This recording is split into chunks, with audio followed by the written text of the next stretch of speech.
slope that you're going down. Oh, I thought you said, what does it matter? No, it really isn't, Doc. Hate to break your bubble. Wake up, John. I wouldn't have said that, you didn't know anymore. Yeah, they're getting old. I'm starting to start feeling it.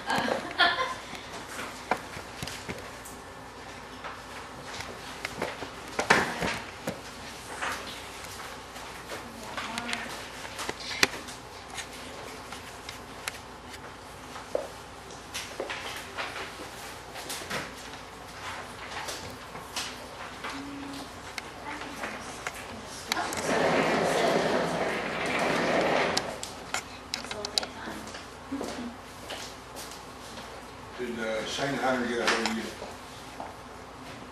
No. With Shane Floyd? Well, Floyd Hunter, how's that? He's in Yellowstone Park with his two boys right now, because he wasn't for sure when he was going to do this, but he does have a representative from his engineering outfit coming. Yeah, he's been down.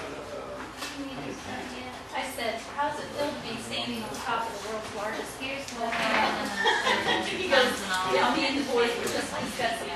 There's 4 of them for each one tonight. Okay. So, for you guys, just to have, if you want to write those. Is there extra copies for?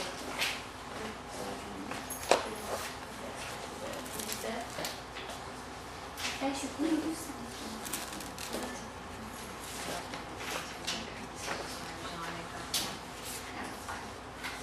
I tried to get a hold of Rita today, and I cannot do it. I seen where I missed a call from her about a half hour ago. I wouldn't, she didn't leave no voicemail, so I didn't call back. Can't do it. I couldn't even find you two guys' phone number in there. In where? And where? In my phone. You delete us? I don't know. You just called me last week. I assure you, not even intentionally. They've got 4 sheets, 1 for each one tonight. There? Yeah.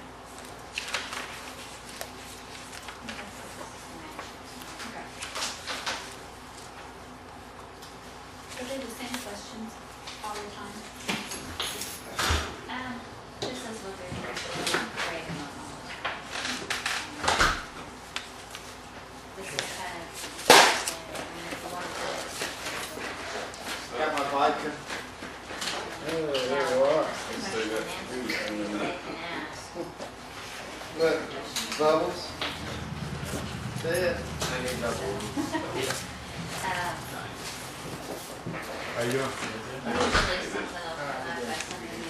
I need to crash you today, but. Oh, no, it was a reminder, right? Look at it. A lot of times they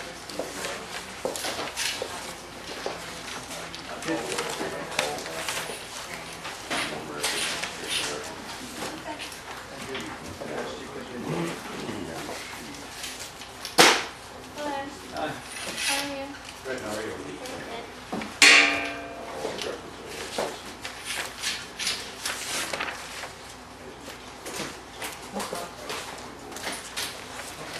You bring your sidekicks with you? No, I'm all alone tonight.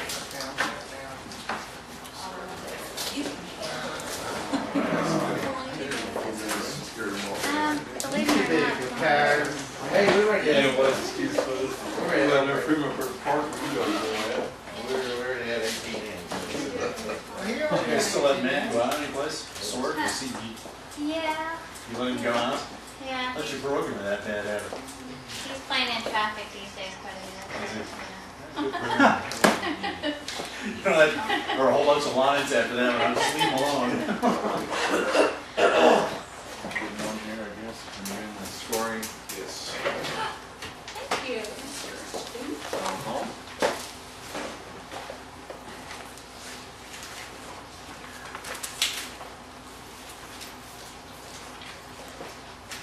Okay, I think we can call the meeting to order, and purpose of the meeting is to accept proposals on various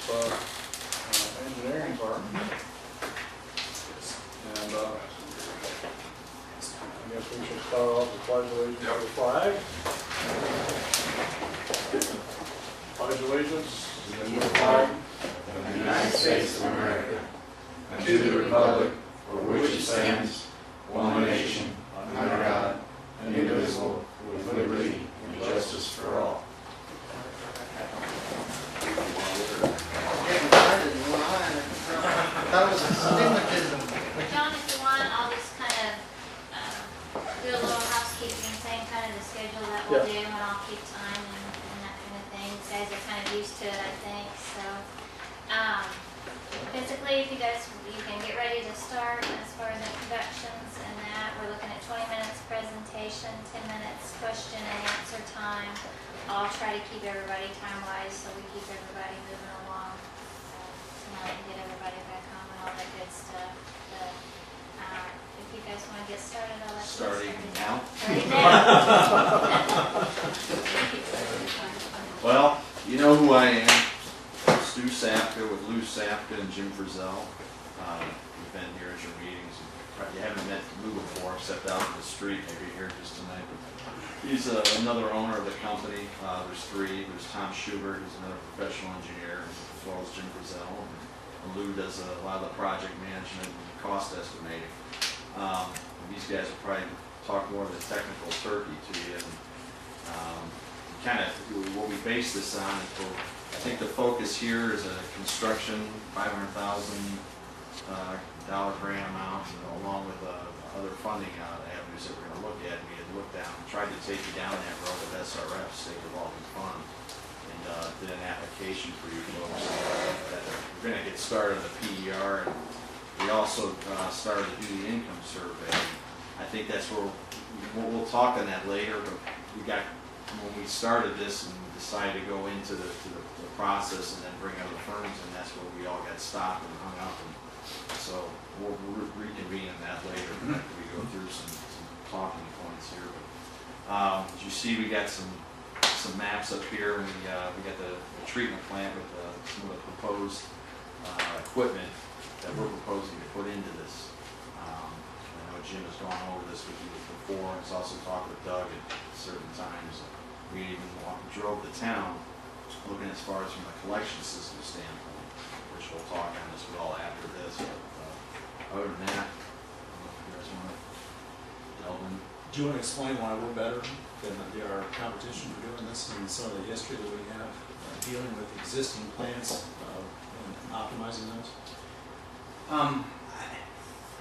What Jim is touching on is something that's sometimes difficult to glean out of a booklet, because everybody's trying to put their best foot forward when we put these submittals together and so forth. But what you can't really read from somebody is work ethic and empathy that we have with the people in your community. And I think that's really big. In some of the documents that we've submitted to you, we treat your dollar like it's our own dollar.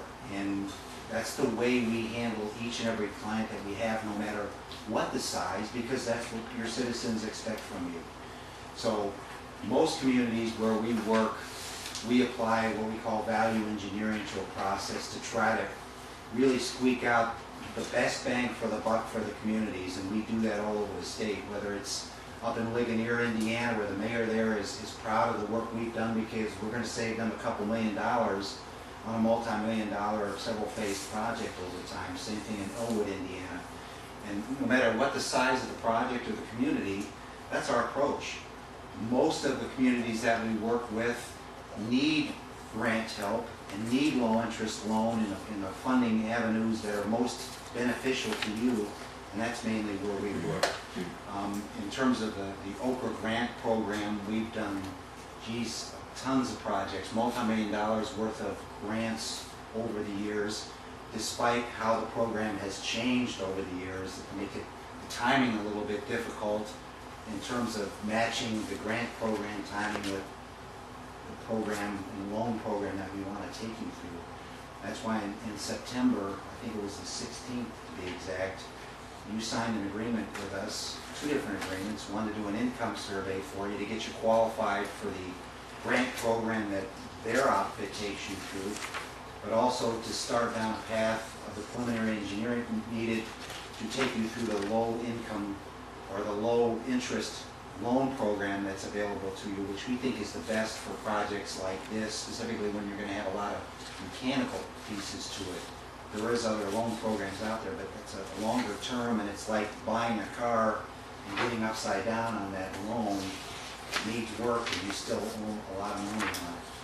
But the bottom line is that we've got to make things as cost effective and efficient as possible, so that the day comes when rates are raised, everybody here in this room can answer why we had to do it and the steps you took to make it as cost effective as possible. After all, your ratepayers just like they are, so it's, you understand your needs in terms of trying to get the most bang for the buck. And I think